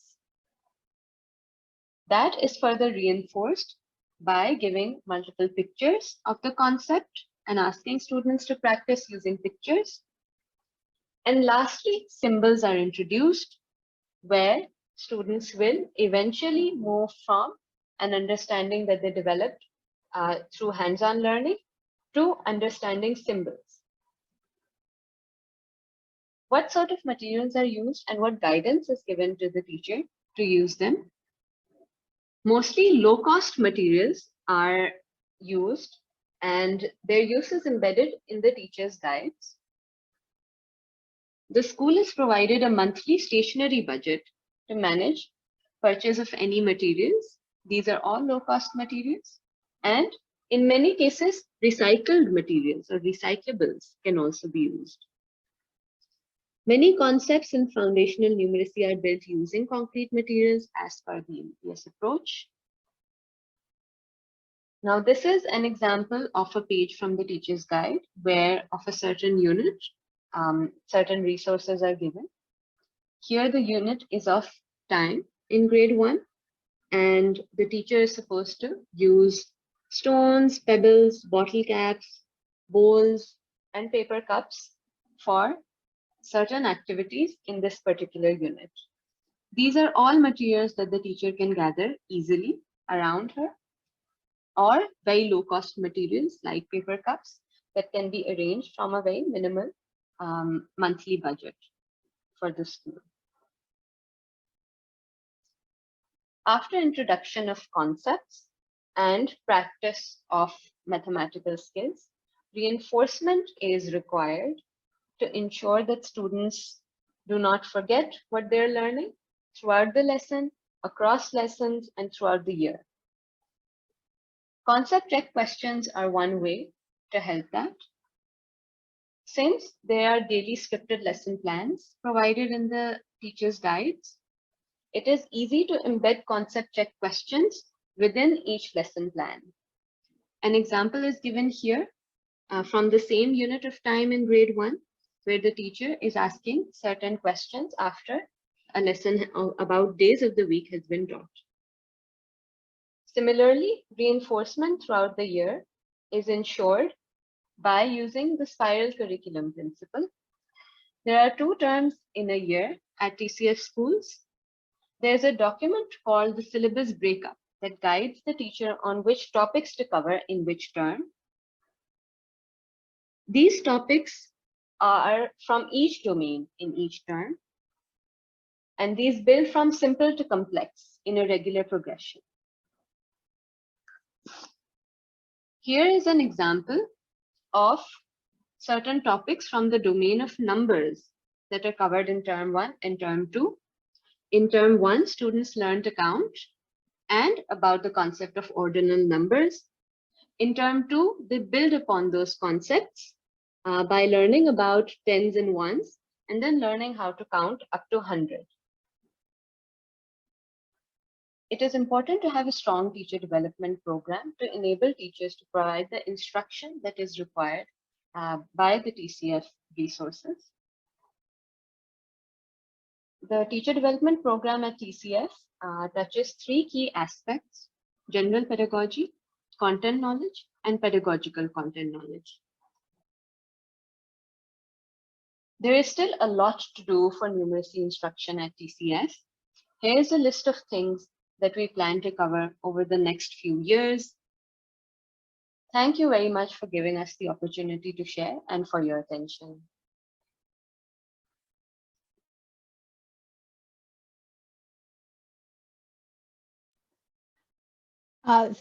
Thank you to all of the presenters for taking the time to put those videos together. There's a lot of really interesting things in there. I'd like to ask the 3 presenters if you can now turn on your cameras. We have a few minutes for questions. I have a long list of questions, and some questions came into the chat and Q&A, so I probably have to be, I won't be able to ask all mine. We'll have to talk another time for those. But one question that was raised in a few different ways, and I think is a really important one, relates to language and the role of language in math. And Azma talked very specifically about that. Of course, language is important, and I think you explained that very well in the presentation. But we also know that a lot of times children are in situations where either they are learning in a language that isn't their first language, or they may have to bridge into a second language over time, or there might be multiple languages in the classroom. And I just wanted to invite the presenters to talk about those situations and how you deal with the language issue, particularly where there's some complexities like that. Hi, I can go first. And just basically to put it all in context, in our context, the teachers are taught how to teach maths and found it like the degree, B.Ed, or whatever you name that they go through when they're being taught to be teachers, all happens in English. But when they get into the classroom, they have to teach maths in the language of learning, teaching and learning. And so you find that Isipedi teachers now must find vocabulary for things that they have not been taught in their universities or colleges that they went to. So I think that was one of the motivators why we actually have our materials in bilingually. And we also have a dictionary that is there to try and assist them. And I think in one or two cases, our schools have applied to the government to say, please, can we use English for maths, just specifically for maths, as a language of teaching the learners, because of exactly what you're saying, Wendi, that when they're bridging, getting to grade 4, it gets extremely difficult for the learners to learn all these new concepts in English again. So that's where our situation is, and we're flexible, because we do understand what the situation is going to look like. To say, you've got them, they're bilingual, you can do what the school policy says, agrees that you should be doing. So it's a complex issue, and it sounds like something that you're still trying to sort out. Ee-Reh, would you like to? Sure. So in Congo, there are 4 kind of national languages across the country. In the east, the local language is Swahili. There is a lot of parental value for French to be spoken right from the beginning in schools, and they really they choose the schools that they send their children to based on how quickly they think they're going to acquire that French. However, from the government, the guidance is that, especially in literacy, that they are taught in Swahili, first of all, for the first 2 years, and then in grade 3, they start learning to read French. And we know, and well, I'm sure a lot of people here know the evidence behind that. However, what we see in practice in a maths classroom is that generally the language of instruction for maths is French, because of what Permie's been talking about, also the parental pressure for it. But then you can have like a peppering of Swahili, where they feel like that translation is going to help with the understanding of the concepts. But I think that this is also where the concrete and pictorial really help, because the concrete and the pictorial are not, they're not in a language, but they are a different kind of concept. They're a concrete concept, and then they become a pictorial concept. So they're really powerful for that. And Azma, did you have anything that you want? You talked about it. It was in your presentation a bit, so I didn't know if you had anything more that you wanted to add now in the conversation. Yes, thank you. I'll just add, I'll reinforce Permie's point about there being a need for flexibility, because in the classroom, different people are speaking different languages, familiar with different languages at different levels. So just having this flexibility would be useful, where the teacher, does not mandate one language being used by the students. If they're more comfortable giving an answer in their local language, that should be okay. What we are working towards is trying to figure out how a transition works. So how can you teach language while teaching maths? So during maths lessons, how can you expose a certain language that you want kids to build their skills upon? So for example, embedding English teaching within maths teaching, how does that increase? Can we have language learning goals within maths classrooms? What does teacher training look like if things become as complex as that? So a few things that we're still learning at the moment and exploring, and will know better about in the future.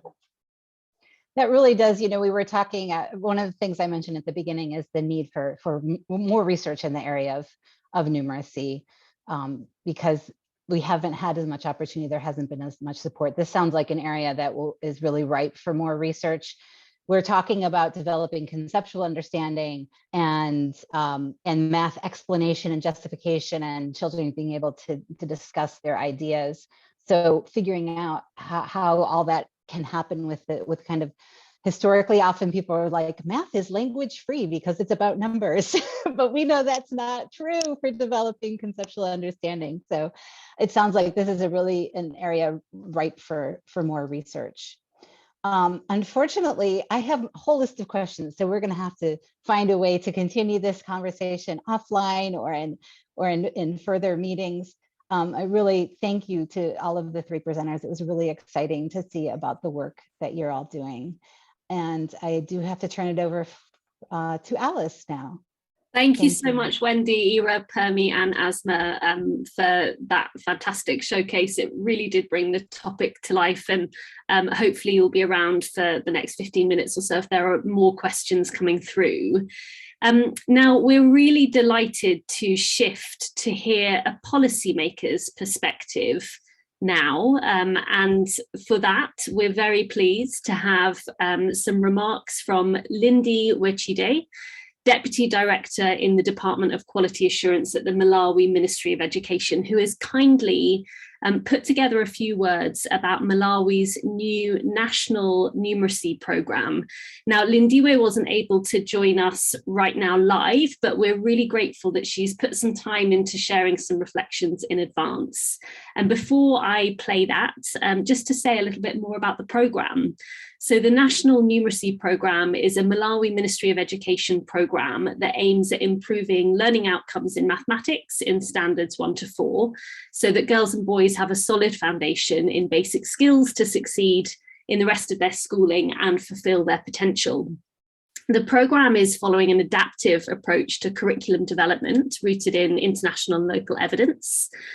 First, it will establish a new vision for the teaching and learning of mathematics based on the concepts of problem solving, reasoning, and rational manipulation. It will then revise the curriculum accordingly and prepare the corresponding teaching and learning materials. From January 2022, it's been testing this approach in 200 pilot schools, evaluating the efficacy of the program and continuing to improve the materials and the implementation approach. After piloting for 1 full school year, the updated curriculum and respective teaching and learning materials will be scaled up to all standard 1 to 4 schools in Malawi from January 2023.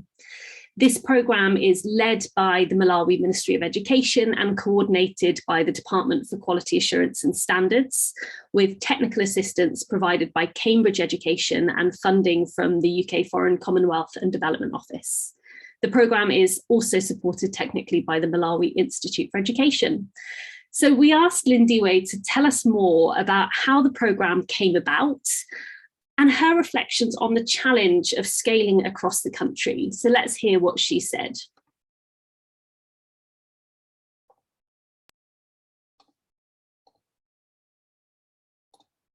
My name is Lindiwe Chide, and I'm the Deputy Director in the Department of Quality Assurance in the Ministry of Education in Malawi. Basically, our department is responsible for initiating curriculum development and review, but also inspection and advisory services, among other things. Thank you.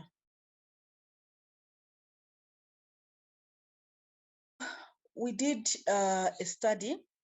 First of all, we observed that most of our learners are not doing well in mathematics, and in our quest to find the reason why, we did a study just to see how learners are doing in mathematics, and this was concentrated in the lower grades, that is standard 1 to 4. Our primary school is standard 1 to 8. So it was noticed that most of our learners, say at standard 4, they were still performing at level 1 competency, meaning they're just stuck in like standard 1 and they can't do some manipulation of figures and other things required of them in standard 4. And regionally also, we have studies that we do conduct at a regional level. Malawi was coming almost second from last in mathematics, but also in literacy. So that made us now realize that we do have a problem and we should dig deep into what is going on and address some of the challenges that we discovered that were not working for our mathematics curriculum, especially in lower grade. Thank you. Our hope is that since now we know what the learners need, this new program is going to give them a very solid foundation in basic skills so that they can succeed for the rest of the schooling. And to achieve this outcome, we have developed an approach of teaching mathematics that supports the learners to do more in mathematics, not just to count or to calculate, but we want them to develop knowledge with understanding so that they can apply this knowledge in their day-to-day living. They can use mathematics for reasoning and thinking about everything around them. So in this new program that we are on, what we're doing, we have developed a new vision of what it means to do mathematics for our learners here in Malawi. In addition to that, we have revised the curriculum from standards 1 to 4, that is the mathematics curriculum. And with that also, we are developing new teaching and learning methodologies and materials that the teachers can use to teach mathematics standards 1 to 4. And we're also looking at ways of strengthening the system, especially at classroom level, so that the teachers have enough support for them to carry on their work, but also the general school environment is also developed to such a level that it can the teachers within the school can support each other and themselves in the teaching and learning of mathematics. Thank you.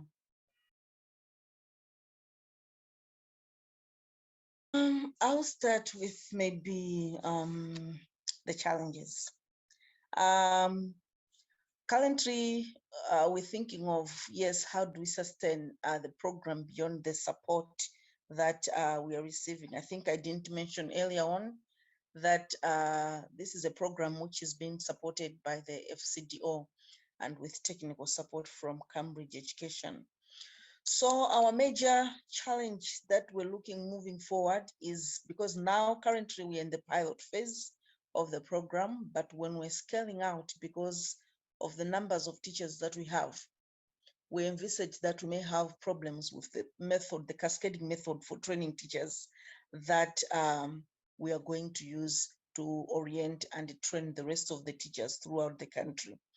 However, we were trying our best to reduce the layers in the cascade and increase the number of training days for the trainers at the top cascade so that all the teachers all the way down, they get the same information, they're oriented in the same way so that the teaching of mathematics is the same across the country. Another challenge that we're looking at that may hinder us moving forward is teacher training. We would like to ensure that new teachers entering the profession are familiar with the philosophy, but also the methodologies of the National Numeracy Program.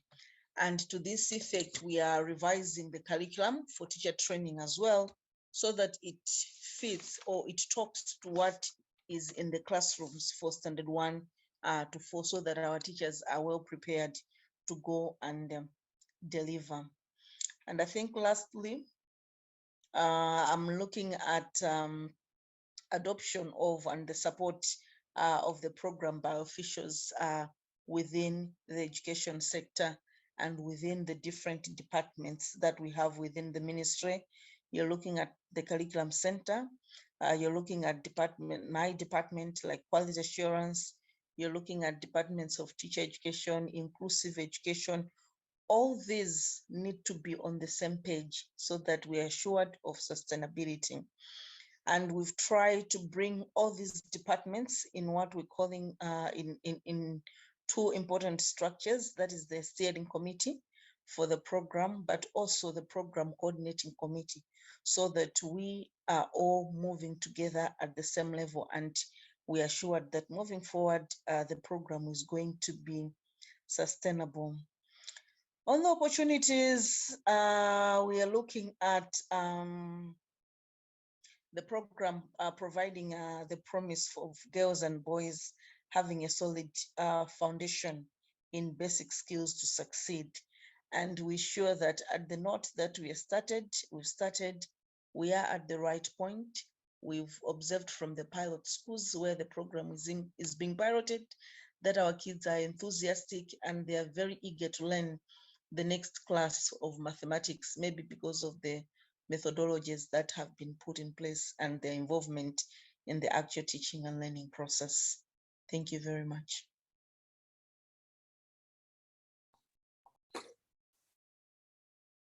Great, and we are really grateful to Lindiwe and to the team at the National Numeracy Programme who helped put that video together for you. It's so important to have the policymakers who are leading this work represented, and so exciting to hear about the National Numeracy Programme that's being scaled across Malawi. So a great place to end today's discussion, and that nearly wraps us up for today. But before I hand back to Wendi for some final remarks, I am going to take a little bit more of your time to get some feedback on today's session. So you can see there's a QR code and a link on your screens. We're going to just pause for a couple of minutes to give you a chance to fill in that form before you go and before we hear from Wendi. So don't go. I'm going to play some music. We want you to follow the link.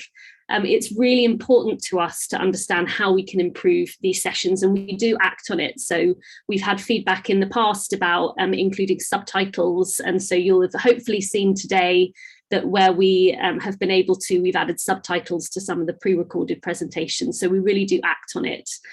So I'm going to give you a couple of minutes. Please follow the link and enjoy the music while you fill in the form.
Right, I'm pleased to see that you stayed with us, which is great. If you haven't completed that form, please do so before you log off. We really, really appreciate it.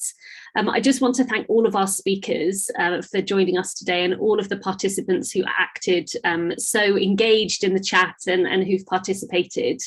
To finish us off then, I'm going to pass over to Dr. Wendi Ralaingita again to finish the session.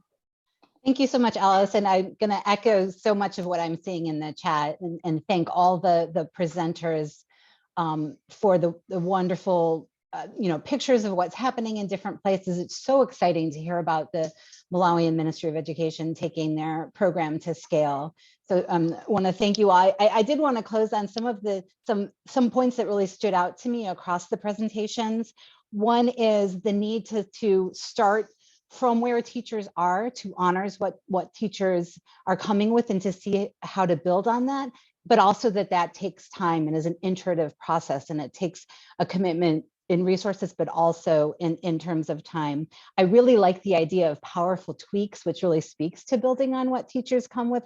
You talked about, I saw across this presentation some really innovative ways to build on what's already happening and pushing forward.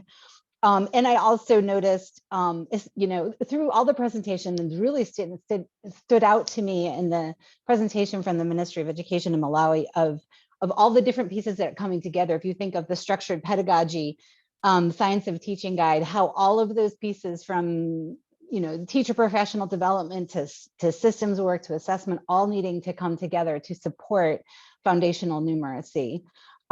So I thought those presentations as a whole really pulled things together well. So again, it's now exactly, 10 o'clock here, the end of our webinar. Again, thank you all for coming. And, I certainly am looking forward to continued conversations and more investment in this work. Thank you all very much.